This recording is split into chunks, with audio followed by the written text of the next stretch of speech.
Magnetic effect of current volume 2 में आज हम पढ़ेंगे एम्पियर सर्किटल लॉ, जो कि बहुत इम्पॉर्टेंट है।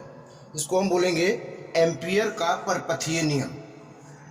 एम्पियर सर्किटल लॉ में ये कहा गया कि the linear integral of the magnetic field around close path equal mu not times the net current in through the enclose area या इनक्लोज पाथ। मतलब कि इसको आप इस तरह समझिए कि ये वायर में करंट है I, और इससे जो क्लोज सर्किट हमें मिल रहा है दैट वन, सपोज दैट वो कि यहाँ पे R डिस्टेंस पर है, तो इसके पाथ से जो भी B डॉट DL है वो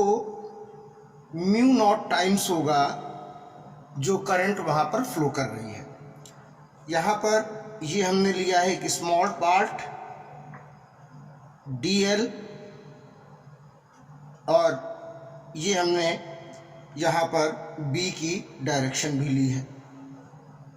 तो इस चीज़ को हमें प्रूव करना है कि किसी बंद या घिरे परिपथ से गुजरने वाली जो भी चुंबकीय क्षेत्र है वो वहाँ की जो करंट है वो mu not times mu not गुना होती है। तो देखिए, हमें मालूम है कि हमें अगर लेंथ ना दिया हो तो B इज इक्वल टू हम लेते हैं mu naught 2 pi I upon R। Is it clear? अब यहाँ पर हम लीनियर इंटीग्रेशन करेंगे, एक तरीके समझ लीजिए ग्रांड टोटल करेंगे। तो ये लीनियर इंटीग्रेशन है, बायोलॉजी वाले अगर ना समझ पा रहे हो तो समझिएगा हमने ग्रांड टोटल लिया है। Vector B dot vector DL,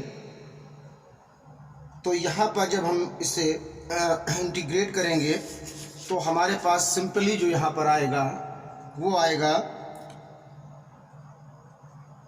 B dot DL को हम लिखेंगे B DL, क्योंकि B जो है ये हर फ्रेम में कॉमन रहेगा, इसलिए B हमने कॉमन ले लिया। B कॉमन लेने के बाद हम अब B की ये वैल्यू पुटअप करेंगे, तो B vector B dot DL dot, वैसे डॉट फैक्टर में AB पढ़ा होगा, A vector A dot vector B is equal to AB cos theta, तो यहाँ कॉस 0 इजकल टू 1 हो जाता है। तो अब हम B की वैल्यू रखेंगे mu naught 2 pi I upon R, और अगर ये सारा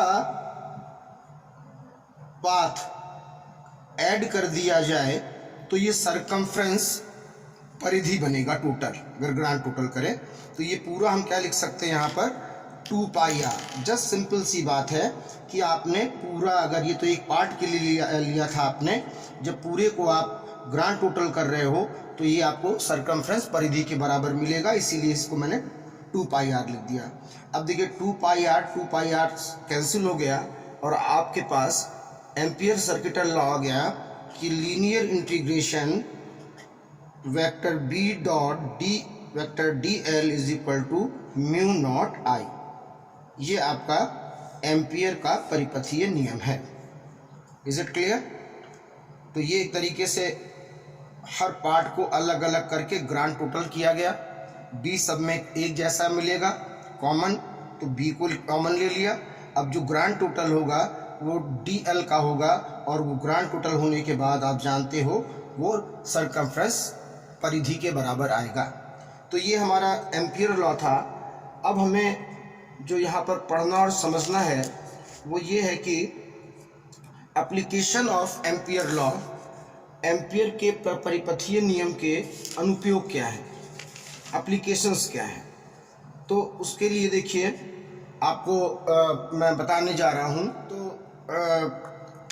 एम्पियर सर्किटल लॉ के कुछ एप्लीकेशन जानेंगे, जिसमें पहला एप्लीकेशन हमारे पास है magnetic field of long straight thin wire on the base of ampere circuital law.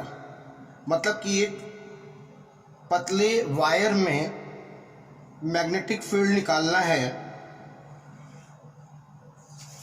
On the base of ampere circuital law.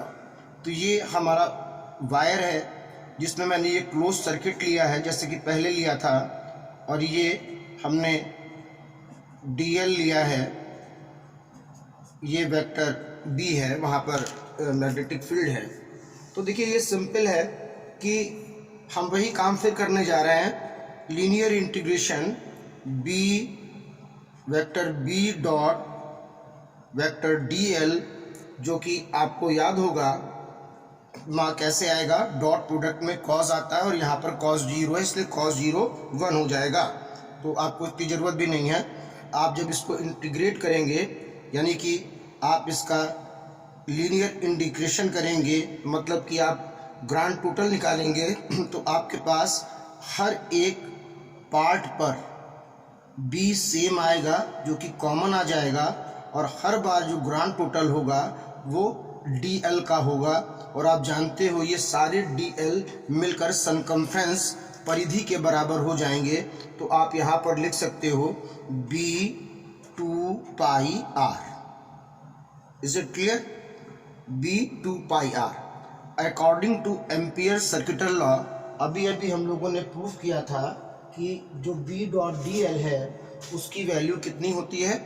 उसकी वैल्यू अभी हम लोगों ने प्रूफ की थी कि इसकी वैल्यू म्यू नॉट I होती है according two ampere circuital law. तो अब हमारे पास को B निकालना है, तो B हमारे पास आ गया mu naught I upon 2 pi R। This is the relation of magnetic field of a long straight thin wire. Is it clear? जो बायोलॉजी के बच्चे इंटीग्रेशन ना समझ पा रहे हों तो उसको यहाँ पे ग्रांड टोटल समझ लें। हर एक पार्ट को अगर हम DL में डिवाइड करके ग्रांड टोटल कर देंगे तो हमारे पास सरकमफ्रेंस परिधि ही आएगी 2 पाई R।